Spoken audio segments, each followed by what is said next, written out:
Hello, my name is Ben Lovegrove, and in this video I'm going to review the legacy left to us by the Solar Impulse 2 flight of 2015.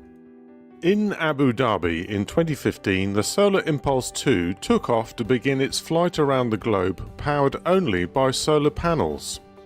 This innovative aircraft, flown and financed by Swiss businessman and pilot André Borschberg and pilot Bertrand Piccard, was to become the first solar-powered aircraft to circumnavigate the Earth. During its flight, the Solar Impulse 2 set several new world records. It became the first solar aircraft to fly through the night between two continents and across the USA. It flew 40,000 kilometers, about 24,859 miles, non-stop around the Earth, powered only by energy from the Sun, in 5 days and 5 nights. During its flight, it emitted 0 polluting emissions.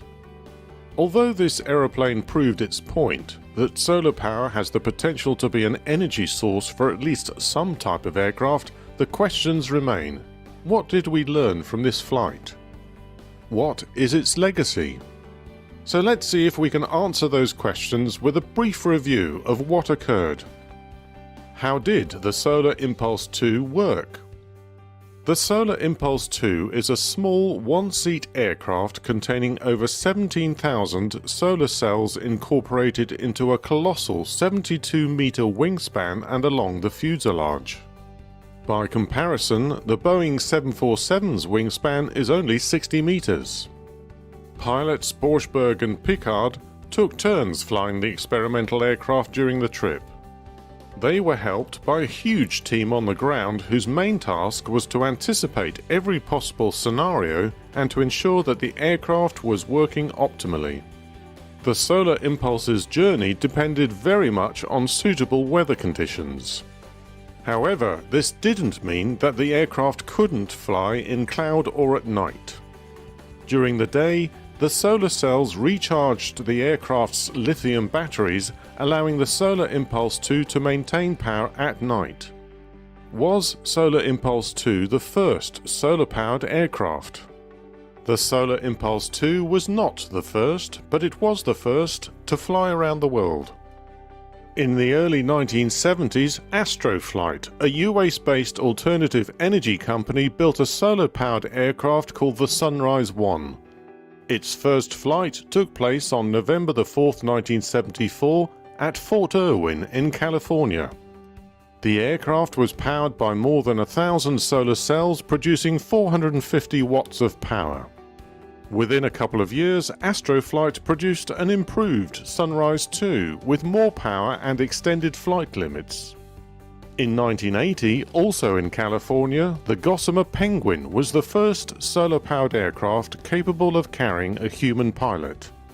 On July 7, 1981, the DuPont Solar Challenger flew from Pontoise, France to RAF Manston in Kent, becoming the first solar-powered aircraft to cross the English Channel, 72 years after Louis Blériot made his first powered flight across.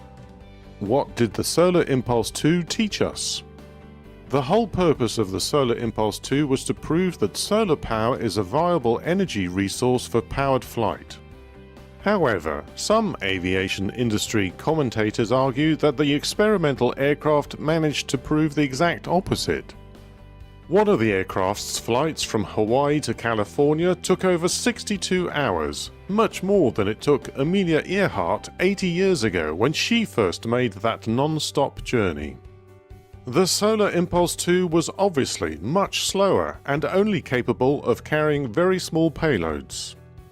But it's not unusual for new and innovative technology to be inefficient.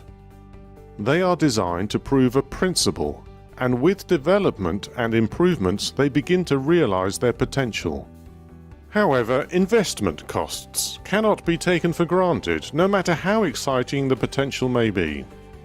The total costs of the Solar Impulse 2 program were around $250 million.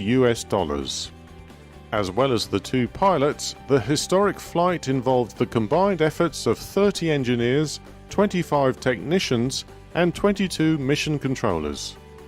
Solar impulse enthusiasts will say that the program's mission was to promote clean energy, but detractors argue that it proves how far we are from solar power being an efficient energy source for aviation. Will standard commercial flights be solar powered someday? There is a future for electrically powered aircraft, and the aviation industry is taking its responsibilities to reduce CO2 emissions seriously. Electrically powered light aircraft are already flying. Larger, medium-sized passenger aircraft are in development. But none of these aircraft are solar-powered. The Solar Impulse 2 flight around the world was only possible because the aircraft was so very light. We are still a long way from solar-powered commercial aircraft in our skies. The flight was, without a doubt, a huge boost for the development of sustainable aviation fuels and solar-powered aircraft. The flights completed by Borschberg and Piccard demonstrated that we can reduce our use of polluting fossil fuels and improve the quality of life on our home planet. The project has become the inspiration for a new generation of designers, engineers and pilots, the people who will take this technology further into the 21st century. Using educational activities and programs, the Solar Impulse's legacy is inspiring children, students and adults to become involved, to absorb everything that was learned and to expand that knowledge. When you consider how far aviation has developed in the past 100 years, is it really so far-fetched to imagine that in another 100 years we will have the technology to power large aircraft by solar energy? To learn more about the history of the project and to become involved, please visit solarimpulse.com. Thanks for watching. If you found anything of interest in this video, then please subscribe to my YouTube channel by clicking the red subscribe button. While you're there, please click the thumbs up button to give it a like and post a comment to tell me what you liked about this video. Please also share it with friends, colleagues and in social media so that others can view it and comment. By subscribing, commenting, liking and sharing these videos, I'll know what I'm doing right and will continue to make videos that people want to watch. Thanks for your support.